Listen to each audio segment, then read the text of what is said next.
When I returned home on the night of the wedding anniversary, there was my husband and the figure of an unfamiliar, flashy-looking woman. Let me introduce her. She's my girlfriend. Huh? Seeing me speechless, the affair partner burst into laughter.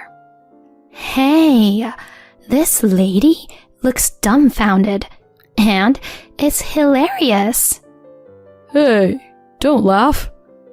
We're dropping a bomb on her on our wedding anniversary, and she's surprised. The two of them, with vulgar smiles on their faces, I finally opened my mouth.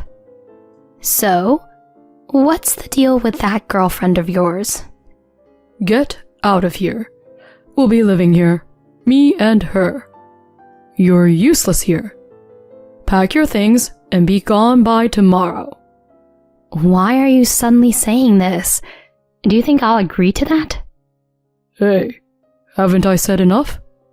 I'm tired of seeing your gloomy face. Don't interfere with us, ugly. At that moment, I heard a sound like something inside me had snapped. Yes, if that's how you're going to talk, then I won't hold back anymore. Are you too shocked to even speak? It's understandable. Look at us. We're in love after all. My husband hugged the shoulder of the woman with whom he was having an affair. The moment I saw that, I suddenly burst out laughing. After this, my foolish husband will have plenty of hell to pay. My name is Olivia, and I'm 35 years old. I'm married and born as the only daughter of the Smith family. My father ran a small company called Smith Industries, and we were relatively well off. My childhood was happy with a family-oriented father and a kind mother who was a homemaker. However, when I was in the 3rd grade, my mother fell ill. During the progressive illness, my mother passed away within 3 months of hospitalization. At that time, I mourned deeply together with my father. For both me and my father, my mother was an irreplaceable presence. Afterward, I lived with my father, supporting him. To support my father, I learned household chores. Though busy as a company president, my father always made sure to attend my school events and sports festivals. The two of us somehow managed to get by. Eventually, I graduated from college and started working as an executive secretary at a major company. Being a secretary was a demanding job, but it was fulfilling.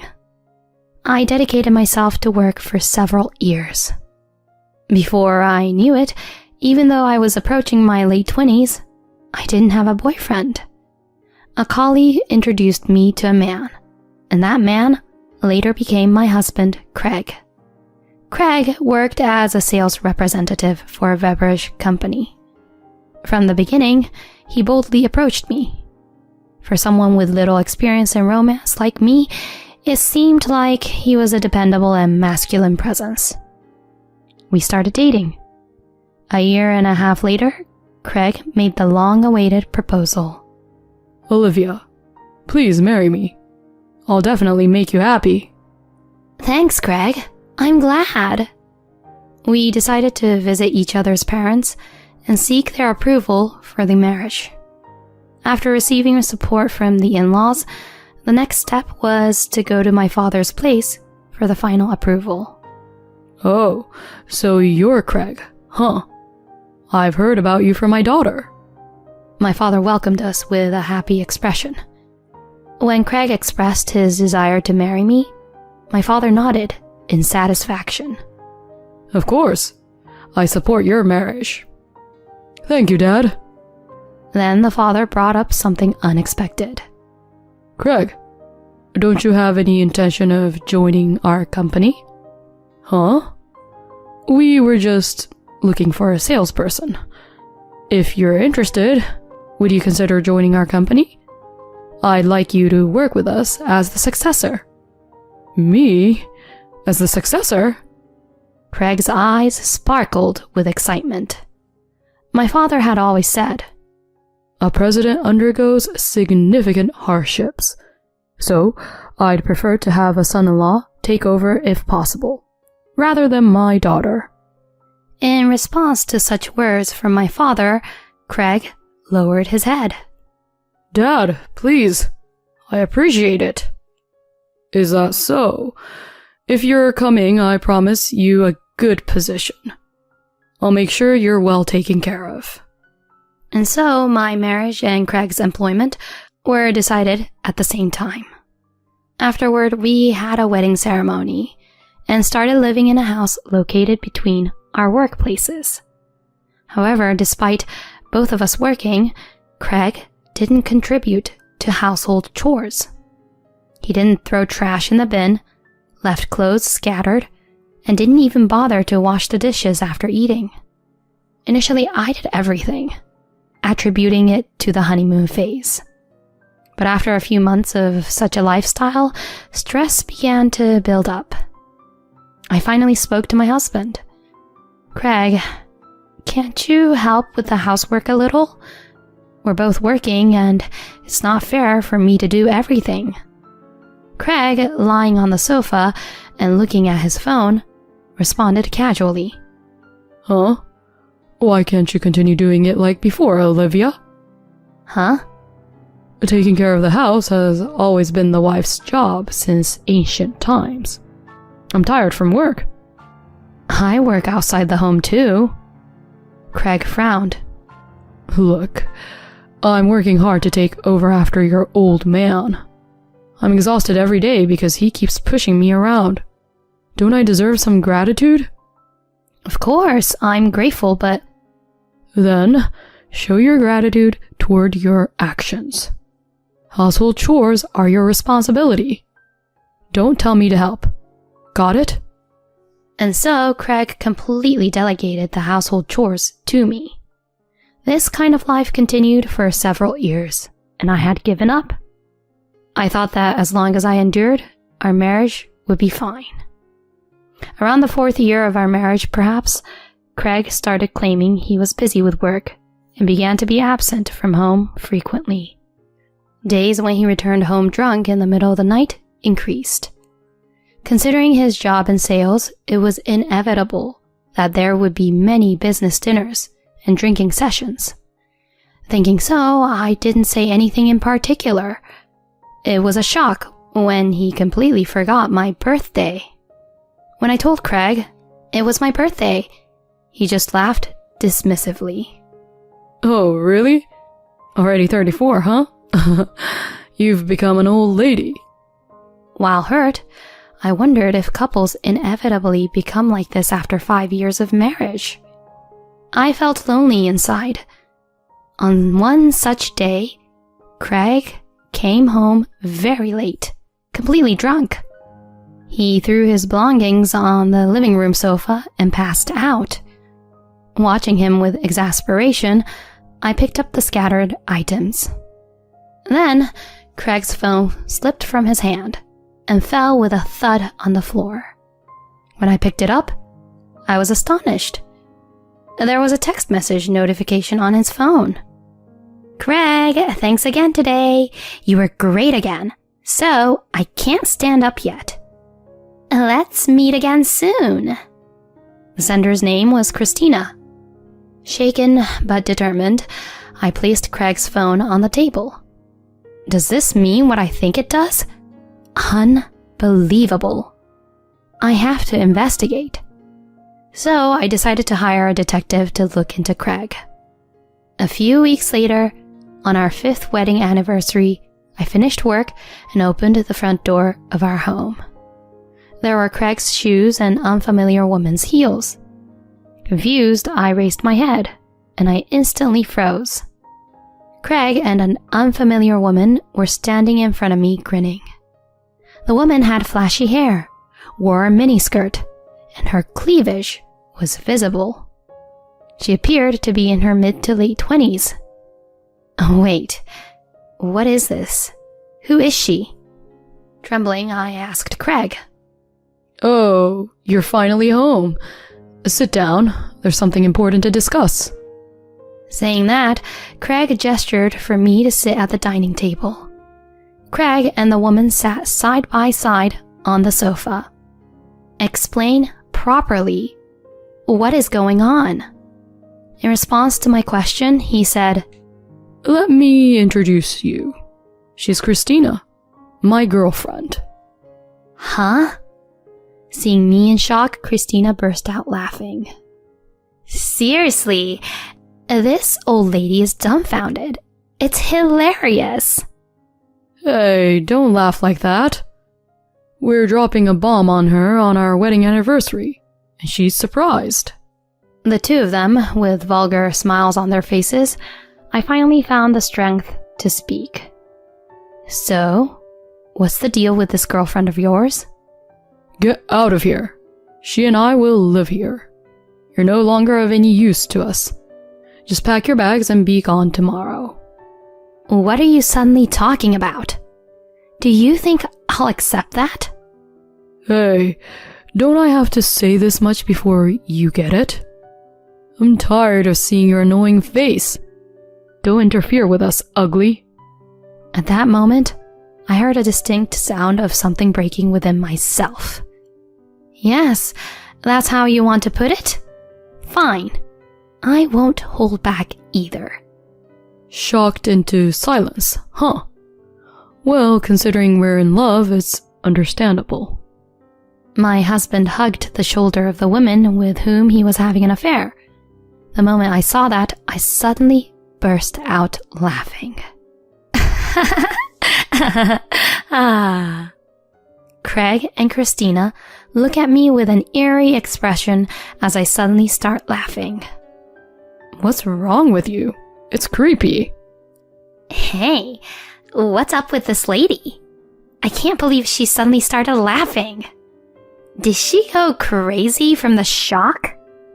After laughing for a while, I wiped away the tears accumulating at the corners of my eyes and said, It's about time, isn't it? Huh? Just then, our home doorbell rang, and there stood my father. I had called my father immediately after inviting them into the house earlier. Hey, who's this old man? Christina's face was distorted. Then Craig hurriedly told her. Dad, what happened all of a sudden? Craig, what on earth is going on? Suddenly, Craig's eyes darted around nervously. We, father and I, stood side by side in front of Craig and Christina. Without hesitation, I addressed Craig's affair partner. Now, Christina, was it? First of all, where did you meet Craig? As I started the conversation, Christina answered while glaring at me. Craig visited the club where I worked. When you say club, do you mean a nightclub or something? Yeah, but what's the problem with that? No problem at all. So, did you and Craig meet at the club and fall in love? Why were you attracted to Craig? As she said this, Christina looked at Craig with dreamy eyes. Because Craig is the next president, isn't he? There's no one more suitable for a promising future like him than me. At that point, I burst into laughter again. It was so funny that I couldn't stop laughing. Hey, old hag, what's so funny? The next president? How did you hear that? He tells me he's working to take over his parents' company. When you say parents, you mean my father, right? This man only joined my father's company as a son-in-law. What? Christina compared Craig's face to my father's, and then Craig, with a smug look, said this. Oh, it's a fact that I'm the next successor. Then my father responded with an exasperated tone. After causing such a scandal, how do you think you can inherit the company? Huh? Craig was the only one not grasping the situation. He had been planning to inherit the company despite cheating on me and telling me to get out. Realizing this, I was genuinely disgusted. My father only wanted to let you inherit the company because you're my husband. After betraying me, he's not going to announce the company now. What? Wait a minute. That's a problem. Then my father spoke. For now, you're fired as of today. What? Fired? Why should I be fired from my company for something private? That would be an unfair dismissal. Craig turned bright red and attacked me, but my father calmly told him off. We did an internal investigation and found that you were skipping out on company business while you were out on your rounds. There are records on the dash cam showing you going to a motel. Were you meeting that woman during work? Your sales performance was terrible, and your work attitude was terrible. Even so, I kept you around solely for my daughter's sake. However, even that sense of obligation is gone now. You're fired. Absolutely. Craig, stunned by his father's words, faltered. Then, Christina raised her voice. Wait a minute. Does that mean Craig will be unemployed? That's right. My condolences. Craig, with a pale face, informed Christina. Well, but it's okay, right? We have love. If you, Christina, support me until I find a new job... Love, huh? As I said this mockingly, Craig glared sharply at me. What's with you? Don't be jealous, ugly. Here you go, a present from an ugly woman to you. I spread several photos on the table. The photos showed Christina holding hands with another young man on a date and entering a motel. Seeing this, Craig's eyes widened. What's this? Actually, a little while ago, I happened to see a text message from Christina on your smartphone. When I had the detective agency investigate, we found something interesting. Detective agency? Hey, wait, is this for real? While Craig stared at the photos as if he couldn't believe it, Christina turned pale beside him. Hey, Christina, what does this mean? Were you with another man besides me? Then Christina shouted, Shut up! Shut up! Shut up! Don't let the unemployed talk to me! Huh? Who would bother with someone like you if you're not the heir and wealthy? Marrying into a family's company and getting fired on top of that? It's the worst! I was deceived! What's that supposed to mean? You said you loved me, didn't you? As the two of them started a heated argument, I intervened with a clap of my hands. Smiling at Craig and Christina, who were staring at me in astonishment, I calmly said, So, Christina, you only got close to Craig for the money, right? There was no love from the beginning, huh? Of course. Why should I have to go through this? I was deceived. To Christina, who was almost in tears, I coldly stated, Why pretend to be a victim? You willingly got involved with a married man, didn't you? You'll have to take responsibility for that, and I'll be taking a hefty $17,000 in compensation. Huh? $17,000 is impossible. Just show me something that proves your identity. As I asserted, Christina turned pale and took out her driver's license. I quickly noted down her address and real name. I'll send the documents later, so look forward to it. You can leave now. Christina grabbed her bag and dashed home, crying. Left behind, Craig was dumbfounded, muttering something. This can't be. It's a lie. Christina betrayed me. She was only after money. You seem to be in a lot of shock. Before anything else, don't you have something to say to us? When I inquired, Craig's expression changed to a startled one, and he crumbled on the spot. I was wrong. I was deceived by an awful woman. I truly love only you. So please, let's go back to how things were. As Craig said that and glanced at me, my father clicked his tongue. How ridiculous. He passionately claimed to love Christina just a moment ago, And now, as soon as her infidelity was exposed, he completely flipped? Taking a deep breath, I angrily confronted him. Who do you think will accept you back to the way you were? We're getting a divorce. We have evidence, so I'll make sure to collect a hefty alimony. Be prepared, you worthless man. As Craig shrank under the stern gaze of a fierce me and my father, he promptly fled from the scene. Later on, the divorce between Craig and me was finalized. I managed to secure all of our shared savings and a $20,000 alimony.